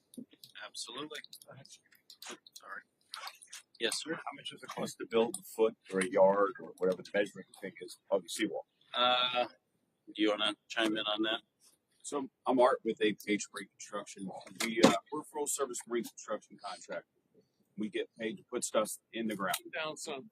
Yeah, sure. Thank you. So 100-foot area, how much does it cost to do? On average, most seawalls these days, depending on the type of seawall you install, we have to go up the code and put. So right now, the what we consider the best from an infrastructure perspective, the hybrid seawall. The hybrid seawall is a U-shaped vinyl panel that's filled with high-strength concrete, and we're reinforcing these with fiberglass rebar. So one of the biggest issues that we have on the waterfront is addressing the infrastructure. So these seawalls that we have out here today are 30 to 60 years old. Overwhelmingly, that's what we see, and that's what we're replacing. So the biggest problem is the spalling. That traditional steel rebar, that's something that we want to see changed. We want to see fiberglass rebar within the concrete cap, within the structure of the seawall to prevent that spalling. Traditional concrete seawalls, even these 3D printed concrete seawalls, they're limited in height. So seawalls today are being asked to be taller than ever before. I'll use an example.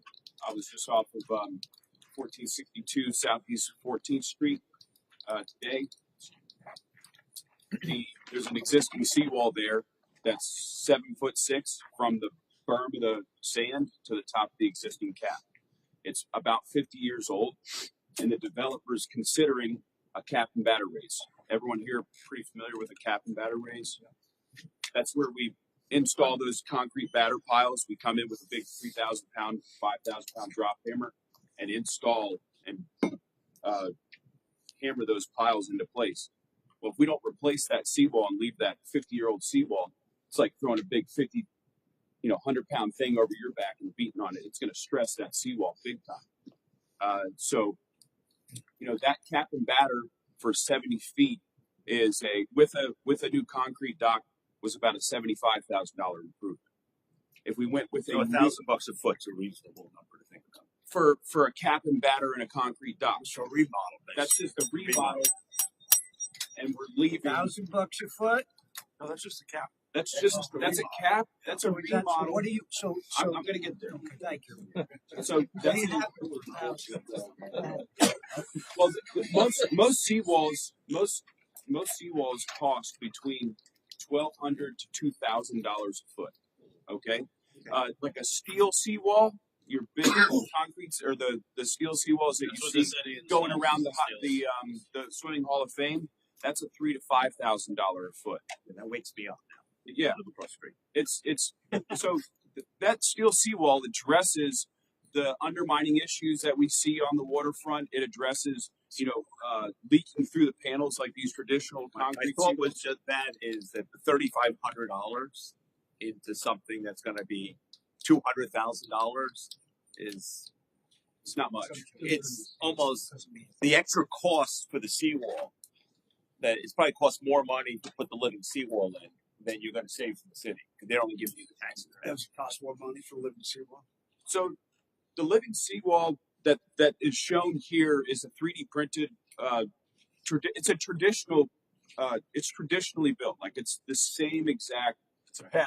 It's structurally identical to a traditional concrete seawall. Yeah, the only difference is it has those mangrove roots on the outside. Which is an improvement. So more concrete. I'm not knocking that. I think it's an improvement. It's a stab at addressing the ecological problems that hardened shorelines present. Right. So these hardened shorelines didn't exist forever. Doesn't it slow down echo effect? It does. It helps with many things. It does. These types of seawalls are comparably priced. Yes. And comparably, again, it depends on how many you're ordering, where they're being delivered to. There's so many factors. Yes. But they're comparably priced if you were to choose a regular concrete seawall versus this seawall. $3,500 would put you in the cheaper realm of. So we're using a garden hose on a forest fire. So what we've done, you're not wrong. Okay. And we've seen the same problem, right? So some of the things that we've been looking into as a marine contractor is just this. We've looked at it, we visited their facility, we thought through the process.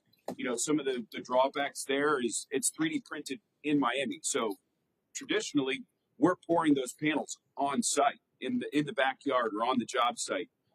Overwhelmingly, that's what is happening. So to get those to the job site and pay the premium for those types of panels, it's kind of hard to sell all of that, right? And at the end of the day, you still have a traditional seawall from a design perspective. So you still have undermining issues, you still have leaking seams, and you still have traditional steel rebar. Now they can upgrade to. It's not even really an upgrade to the fiberglass rebar. The cost is minimal in the difference between the steel package versus a fiberglass rebar package, but the value to our shorelines is tremendous. So, with all due respect, we can't debate vinyl versus 3D printed, etc. It's something we can bring back again. I appreciate your comments. Are you all set? Yeah, I'll send out the definition to everyone. Feel free to leave cards. Please. Yes, I will. But I just had one other thing. That $3,500, it could go towards a mangrove plant. So think of like just a planter box where you can install an artificial reef-looking planter box that you can then install real mangroves in. So you're increasing the canopy. Okay, so one of the things that the city is looking for is how to increase the canopy on the throughout the city. This is a unique way. That's from a cost perspective. That $3,500 can go a really long way. It's the best value. So, but if you're going to put a boat there, the mangoes. You can put it on the side of the property line. Just think of like it's just another hedge. Thank you very much. Thank you. I appreciate it. So, look, the answer really is, I think you're right. I don't mean to cut you off, but we're going to move forward. The answer really is $3,500 is chump change. I think it is nice if you can use it. The bottom line is, if you're putting a living seawall in, you're putting in it because you really care. You know, and if you're putting a seawall in, the amount of additional dollars, you're not going to bridge the gap for $3,500. But again, if you're putting in, let's assume that seawall between 1,500 to 2,000, which I'm not a professional, but I have my experience as well. So if you're putting in 100-foot, 50-foot seawall, you got $100,000 out there. You know, you're again the additional dollars you're doing because you care about your community. Mr. I Moore. just have one quick question for Marco. Sure. Looking at how many seawalls that are city owned that the city's replacing, Rio Vista, Los Olas, those areas, are there any plans for the city to go to a living seawall model on any of those areas? So we currently use the majority of our seawalls that we're installing are steel seawalls. We are looking at and exploring options for steel seawalls. They're not as readily available as the other types of seawalls that are being manufactured. But yeah, it's definitely something that's being looked at. But then again, we own not even a fraction of the seawalls in total throughout the whole city. It is almost like 90-something% of the seawalls are private property. So yeah, we are exploring options. Awesome, good to hear. Thank you. Yes. Mr. Swindell. Marco, I just want to say thank you for bringing this forward. It's not the dollar amount, but it's expediting the permit. It's getting the city to embrace new technology and innovation. This is kind of designed into the kind of company we're trying to bring to South Florida. So getting the city on board early and being an early adopter of this new way of doing seawalls, I think is phenomenal. So thanks for all the good people. Yeah, thank you. How long have they been in place? If they're one that anything been in place 10 years? The first one's approved, right? So in the country. No, we there's one right next to Cooley's Landing. If you go to Cooley's, if you go to Cooley's Landing, you can go to the last dock furthest west, and you could look at one that's been installed there. That's the oldest one in the city, I believe. Church by the Sea. Church by the Sea is in the process of installing as well. 10 years. Do we know whether they fall apart? These are brand new. They're brand new. Have they done any testing? They have not been around 50 years. Right. Is there any way to accelerate the testing to? I have no idea. I'd have to get that. Once the stuff starts growing in between it, it's eventually going to crack in my face. Just how the barnacle or the oysters and all that stuff get there now. Okay, so my suggestion is none of us can answer that question, but so if you'd like to meet with Kind Design, who was mentioned, I think Bob mentioned, etc. So Kind Design will be at Neighbor Night. You are more than welcome to go there. You're more than welcome to see a sample of the seawall. You're more than welcome to go to Sailboat Bend and see what Dr. Meyer did in front of her house, etc. My guess is it lasts for a little bit, but again, I don't know. But I think if we're going to have an engaging conversation about the merits of a living seawall versus a non-living seawall, we need to have everybody in a group so each can defend each side, etc. And it is something we're going to look into because initially, these living seawalls were priced comparably to conventional seawalls. They are not today. They are nominally more expensive, which is why the city is trying to come up with this, and they're all trying to work the same way. Bottom line is, as we said to Dr. and Bob Swindell is saying, if you're doing this, it's because you care about your community. So thank you for that. Are you all set, Marco? Yeah. No. So we're not going to let Marco go far, obviously. We do have one other issue we're going to discuss with Bob Dunkel in a second under the old new business, but this is we talked about our new whiteboard. And I'm going to try to move through this quickly. You have a little package in front of you that has the various items on the whiteboard. I'm explaining how we got here with this. This was, again, one way to keep momentum going is to have constantly greater goals. Michael Corda is a great novelist, but again, the purpose of goals for those who don't spend their time doing this, we have short-term goals, we have long-term goals. Well, what if I have a goal and something changes? You change your goal. And that's what we're doing. We're going to continue focus. With due respect to, thank you very much, Rhonda, who's not here, we as we said, these are all a work. Do you have one there too? So these are all a work in progress up here, guys. But I want to make it clear that we are not sitting on our hands. So, excuse me, Sue. So what we have here again, outside of all the pictures, on the left side, and this is in no particular order, this is a summary of what I got from you last month, comments to Andrew, comments to me, the sunshine violations, whatever it may be. This is a compilation of things that are important to us. These are the main topics. The reason that Jeff is here. Call on our friends from FWC, DEP. We have money available to us. Patients who sitting here had just informed me that we haven't used the entire MLEG grant that's been given to us. The hours are available. Let's tap into it. So make boating and access to waterfront available to everybody. We are not the yachting capital, we're the boating capital. If Sam wants to take his grandkids on a 14-foot boat, he should feel as comfortable as anybody else on a 100-foot. I'm sorry, Sam has the 80-footer, so we're owned by the time. So over here again, so these are kind of subtitles. So make boating safe and available to everybody. What about swimming, water sports activities? Will we ever get back to that infamous time we talked about with Bob Vogel, where we could swim with dolphins in the canals? I don't know, but we're not going to stop doing what we're doing as a result of it. Boating safety education, FLEP, Marine Patrol. What do these guys need? We've heard it repeatedly. They need dollars, they need boats, they need assets, etc. So again, I've heard it from all of you. We're all going to, again, run it by our commissioners, support these guys, etc. It's a wing and a prayers. We keep saying they're going to show up. We're going to change that. We know we have a fireboat coming. We're going to get these guys the assets they need. Boating safety. We're not going to change the laws, guys. We're not going to force people to go take boating safety classes, but it doesn't mean we can't educate them. Literature, talk, meetings, etc. Speed zones. Safe to say that Captain Martin was responsible for our first speed zone on the ICW. Susie Burstein is here, who's the HOA president of Sun, what she said. And the reason she's here is because a number of neighbors have reached out and said, hey, what about us? You spoke to speak out to them. What about us? We have a video of the jet ski driving right into a seawall at 501 Middle River. It will scare the hell out of you. This stuff exists, and what I've suggested, if you're seeing it, tell people about it.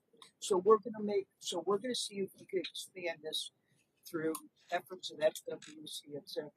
The one thing, the big takeaway I'm going to share that was told to me is one of the reasons FWC and everybody rallied the troops as quick as they did is because a young lady died. So we're going to prevent that from happening, but we also have to be more proactive in selling this to FWC and others, etc. But we got the team, illegal charges. Well, we know these are probably illegal charges, but if patients comes down with their friends for bridal shower, we don't want them to go somewhere else. So we need to have a place where these people can unload. We talk about commercial dockage. Where does a guy go? We're talking about living seawalls. Whether they come from Miami or not, if they come from Dayton Beach, your job is costing more than it is if you could pick it up at Oak Park. So safe to say we're on those topics. These are not topics that we're just talking about. They are going on behind the scenes with so many of them. Navigational challenges. We talked about pinch points. Courtney Day is working vehemently to make sure that we keep the New River open, as are others. So at the other end of it, we've got the Kellys and LMC, etc. We need to drag them in. So we're flexing muscle to make sure they understand. Again, it's not about the one half of the 1%ers. It's about each of us. My son shoots pictures of yachts.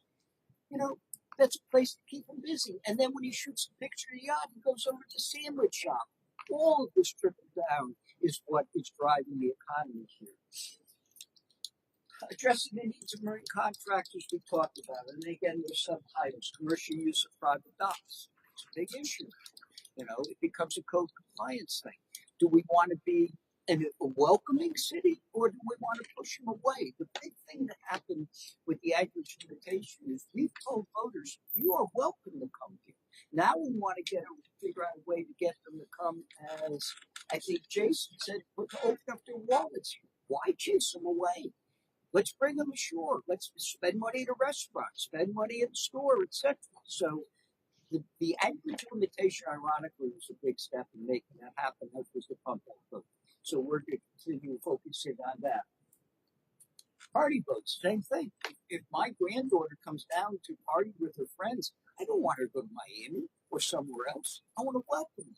So again, as much as Bob's job is to figure out how we tell these people to go somewhere else because they're violating the laws, we also want to welcome them here. So this also is going on behind the scenes. Docks, boat lifts. One size does not fit all. It was the thing that just came out of 1409. It's a canal. We can't necessarily look at that canal and say 30%, 25% fits.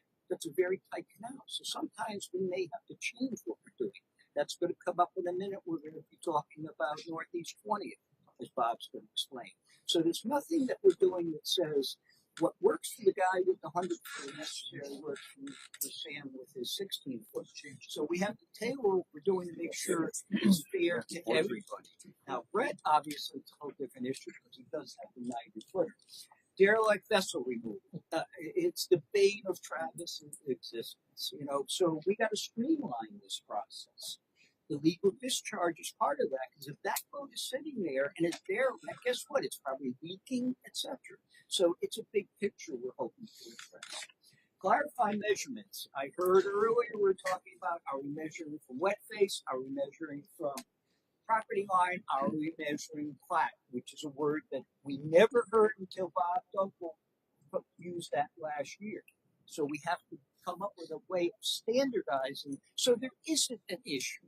We measure this way to this way.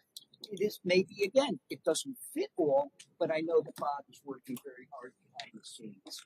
And again, also here, extraordinary circumstances. We have forced the public to come up with this bullshit word, extraordinary circumstances. Oh, there's wave action. You knew full well when you bought the property of wave action. Why don't we just go to an owner and say, you want to put a dock here? You want to put a boat lift, like everybody else has. So I'm suggesting we use terms like mitigating conditions or something other than extraordinary, because it ain't extraordinary 99 and 9/10% of the time. So that's what we're working on. I would ask if you'd be kind enough as you look at your notes, if you have thoughts, suggestions, send them on so we're working together. Patients at MIASF is an integral part of everything we do. They're always working with us. So we have a great team, guys. I'm done with this. We're going to continue. We'll continue sending messages. But again, let's move forward and let's see if we can impact some real change. Anybody have any questions? Thank you very much. So that's going to bring us to Bob Dunkel, another interesting suggestion that he has, and this has to do with 736 Northeast 20th Avenue, a motion to reconsider or in the alternative motion to amend. Bob, I'm going to let you explain this. This is over, guys. If you remember this location, 20th, it's an area of a very wide canal. It's an area where there are large boats parked perpendicular. One of the issues with that particular area is there are multiple zones there. And at this particular location, you must own the property if you have the boat, or you must rent the property and also have the boat. So you cannot lease the property out separately from the boat. And we had turned this down previously, and Mr. Dunkel will explain why we want to reconsider.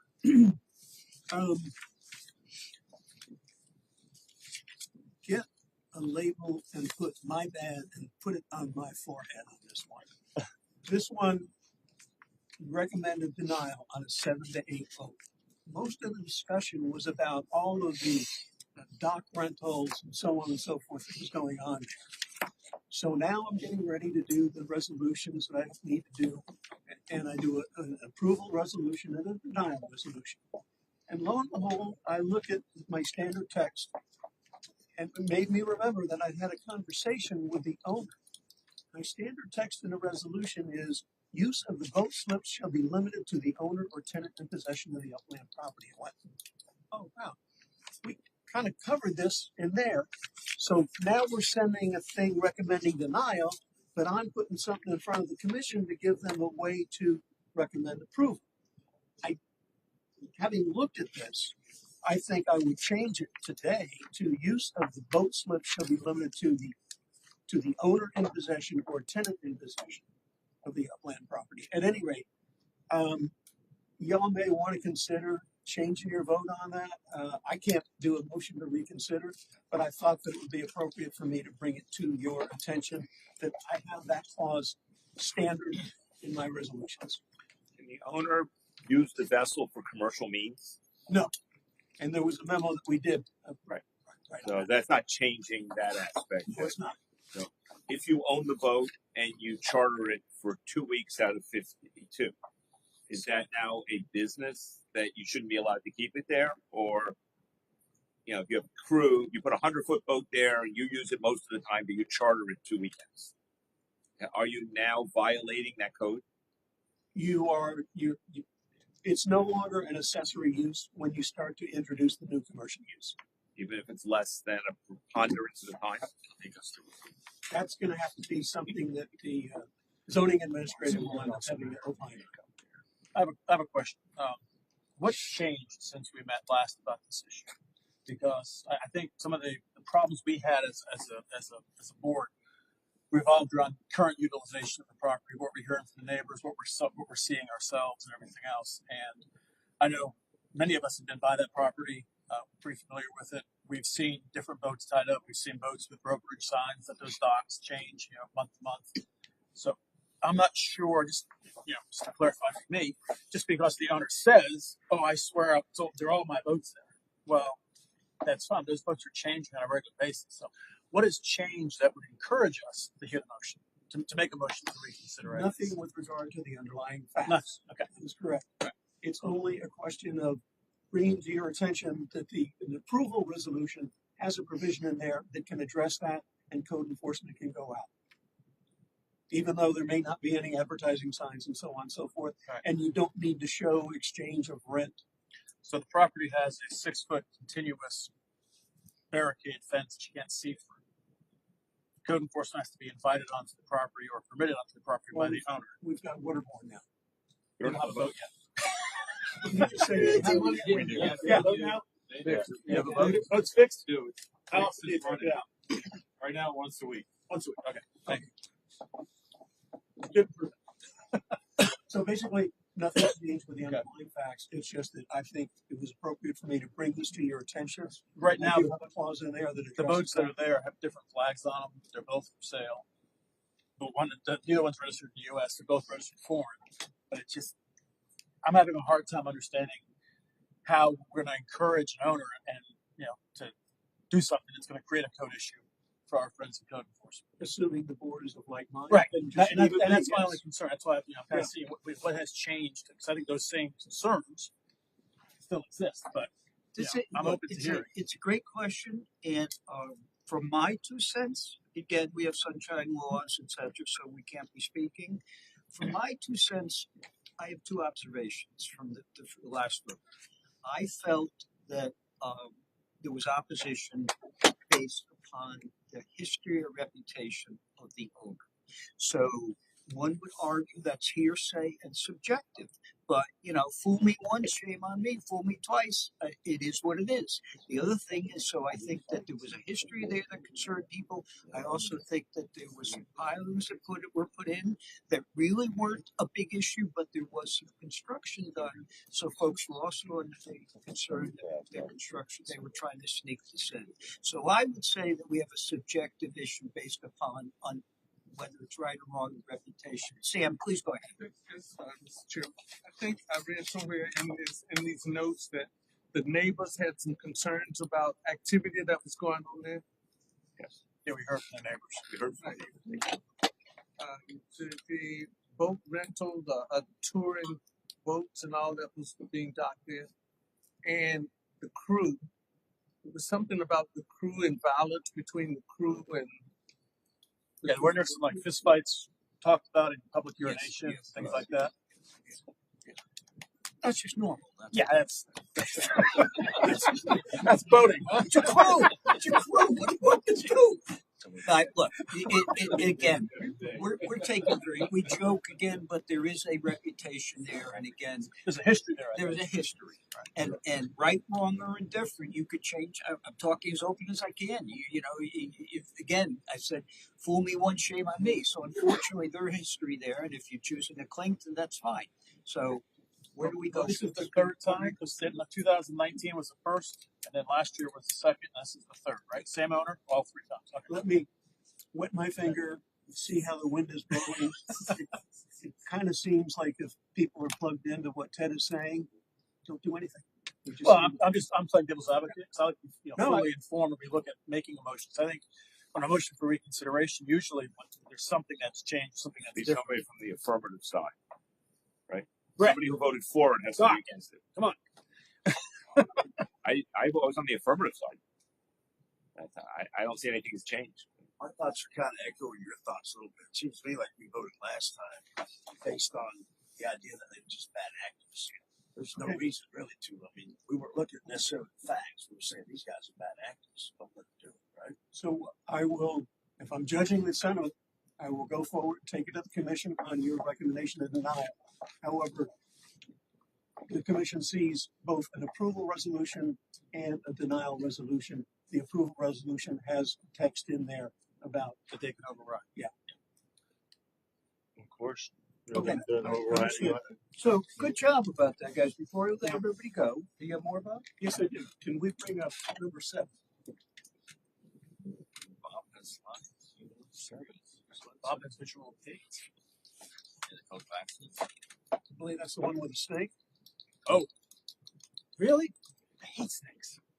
So I couldn't do your job. That's the right one. This reminds me of a blurry-eyed weekend on Peace River many years ago. And the night before, I had too much crown. And lo and behold, as I'm peeking out of my tent, I see a bunny rabbit and a snake, and they bump into each other. And each of them says, "I'm sorry, I can't see very well. Would you touch me and tell me what?" So the snake touched me. He's got big ears, big ears. Oh, goody, I'm a bunny rabbit. So then the snake says, "Well, could you check what I am?" He says, "Yeah, you've got scaly skin, you've got a forked tongue, you're cold, and you got beady eyes." "Oh, goody, I'm an attorney." So, guys, thank you. Before we let everybody go, let's just take a second to acknowledge Jeff Hart with a slight remembrance of this occasion. Now, Jeff is threatened to come back, so no. So first of all, he gets, of course, an official Lauderdale Marine Advisory Board. And Maybe get that brim 360 degrees. we acknowledge this auspicious occasion, which very seriously. Wow. You make a difference. Captain Jeff Hart, FWC, with gratitude for Fort Lauderdale MAB.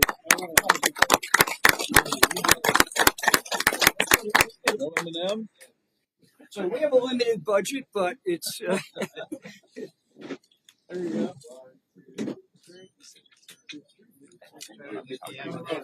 So with that, I'd like to adjourn the meeting. If somebody is kind enough to make a motion, but I want to thank Jeff. Good in welfare. Can somebody update us on what's going on in the inlet? I don't know if it's dredging or rocks, but there's a kind of plume of stuff that's floating up the ocean. That's the sand. That's the sand. Yeah. That Broward County is doing. So the sand seems to be bypassing their bypass. Well, because it's rough. Well, I mean, they're dredging, so they're covering all the coral with sand. That's a Broward County project. With our coral, or is it their coral, or is it Jeff's coral? States. It's Jeff's problem. That would be Jeff's. So the idea with that, guys, we do support Everglades project. So the idea was to dig a deep hole and let it fill up, and then when it does, they would drop it on the beach in Hollywood. Apparently, the idea is to keep it from coming in the inlet and drop there. We'll see what happens, but that's what's happening. And then the recent thing that came up is that there is a plan to dredge the inlet. Right now, it's dredged to 45 feet, if I'm correct, and the new boats that are coming in cannot go to 100% capacity because it's not deep enough. And apparently now they can't touch it because there's coral there. So that's what we are. But there's an entire stream of sand running up the ocean. That's what. That's what people understand. So, may I have a motion to adjourn? So moved. Second. Let's get out of here. Thank you.